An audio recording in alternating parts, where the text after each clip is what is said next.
অভিযানে এনফোর্সমেন্ট ডাইরেক্টরেটের তদন্তকারীরা আজ রাজ্যের বিভিন্ন জায়গায় গিয়েছেন। সব জায়গার ছবি দেখাবো, তবে প্রথমে সন্দেশখালী। তার কারণ হামলার মুখে ইডি। শাহজাহান শেখের বাড়িতে এনফোর্সমেন্ট ডাইরেক্টরেটের তদন্তকারীরা যখন যান, এলাকাবাসীর বিক্ষোভের জেরে উত্তেজনা ছড়িয়ে পড়ে সেখানে।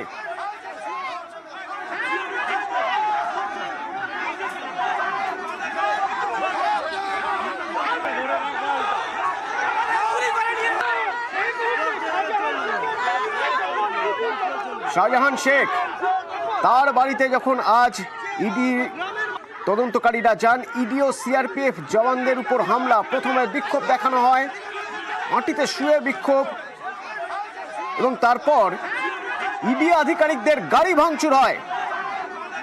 বিক্ষোভের জেরে ইডি সিআরপিএফ এলাকা ছাড়তে বাধ্য হন।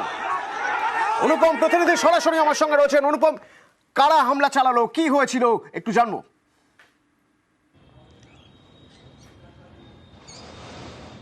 দেখো অতনুদা, আজ সকালে সন্দেশখালীর সরবেরিয়াতে যে শাহজাহান শেখ, সেই শাহজাহান শেখের বাড়িতে ইডি হানা দেয় এবং ইডির সঙ্গে কিন্তু সিআরপিএফ জওয়ানরাও ছিল।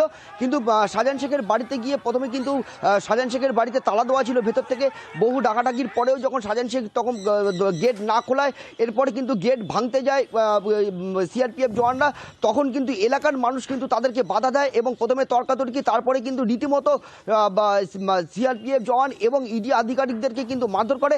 এবং সেই ছবি যখন সংবাদ মাধ্যম তুলতে যায়, তখন কিন্তু সংবাদ মাধ্যমের ক্যামেরা ভাঙা হয়, সংবাদ মাধ্যমকে মারধর করা হয়, তাদেরকে একদম রক্তাক্ত করা হয় এবং বেশ কয়েকজন সংবাদ মাধ্যম হাসপাতালে চিকিৎসাধীন। এই মুহূর্তে আমাদের যে ক্যামেরাম্যান এবং সংবাদ মাধ্যমের যে অমিত দা, তারা কিন্তু ক্যানিং হাসপাতালে চিকিৎসাধীন রয়েছে। ড্রাইভারকে খুঁজে পাওয়া যাচ্ছিল না, কিন্তু কিছুক্ষণ আগে ড্রাইভারের খোঁজ পাওয়া গেছে, সে প্রায় 1 কিলোমিটার আগে রয়েছে। কিন্তু এই মুহূর্তে কিন্তু এলাকায় কিন্তু একদম থমথমে পরিস্থিতি। এবং এই যে শেখ শাহজাহানের কিন্তু অনুগামী, সেই অনুগামীরাই কিন্তু এই ঘটনা ঘটিয়েছে। এতদিন ধরে রাজ্যের বিভিন্ন জায়গায় কিন্তু বিভিন্ন মন্ত্রী, বিভিন্ন নেতার বাড়িতে কিন্তু ইডি এবং সিবিআই কিন্তু হানা দিয়েছে, তাদের কিন্তু তদন্ত করেছে, ঘন্টার পর ঘন্টা তদন্ত করেছে, কিন্তু এই রকম পরিস্থিতি কিন্তু তৈরি হয়নি। কিন্তু শাহজাহান শেখ কিন্তু সন্দেশখালীতে শাহজাহান শেখের বাড়িতে ইডি যাওয়ার পরে কিন্তু তাহলে কি সরবেরিয়ায় শেখ শাহজাহানের হদিশ না পেয়ে ইডি সিআরপিএফ ফিরে গিয়েছে, নাকি এখনো ইডি সিআরপিএফ সেখানে রয়েছেন? না, এই মুহূর্তে ইডি সিবিআই কিন্তু সেখানে মাঠ খেয়ে তাদেরকে মারধর করা হয়েছে, তাদের গাড়ি ভাঙচুর করা হয়েছে। তারা এই মুহূর্তে যেটা লাস্ট খবর পাওয়া গেছে যে তারা সন্দেশখালী থানায় গিয়ে পুলিশের আশ্রয়ে তারা শেল্টার নিয়েছে। এই মুহূর্তে তারা সন্দেশখালী থানায় রয়েছে এবং যে ঘটনাস্থল সরবেরিয়া থানায়, এই মুহূর্তে তার কয়েক মিনিট আগে যে পুলিশের আধিকারিকরা সেখানে গেছে। কিন্তু সেই এই এলাকায় কিন্তু এলাকার যেসব গ্রামবাসী, সেই গ্রামবাসীদেরকে কিন্তু ঢুকতে দেওয়া হচ্ছে না।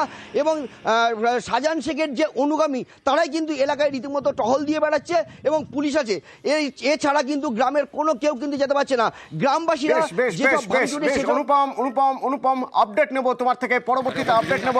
ভাঙচুর করা গাড়ির ছবি দেখছেন, ভাঙচুর সংবাদ মাধ্যমের গাড়ি, তার সঙ্গে ইডির গাড়ি, সিআরপিএফ জওয়ান তাদের গাড়িতে ভাঙচুর হয়েছে। সিআরপিএফ আর ইডি এখন সন্দেশখালী থানায় রয়েছেন, এলাকার দখল নিয়েছেন বলা যেতে পারে শেখ শাহজাহান অনুগামীরা। গ্রামের মানুষ, সাধারণ মানুষ, তারাও ওই এলাকায় এখন ঢুকতে পারছে না।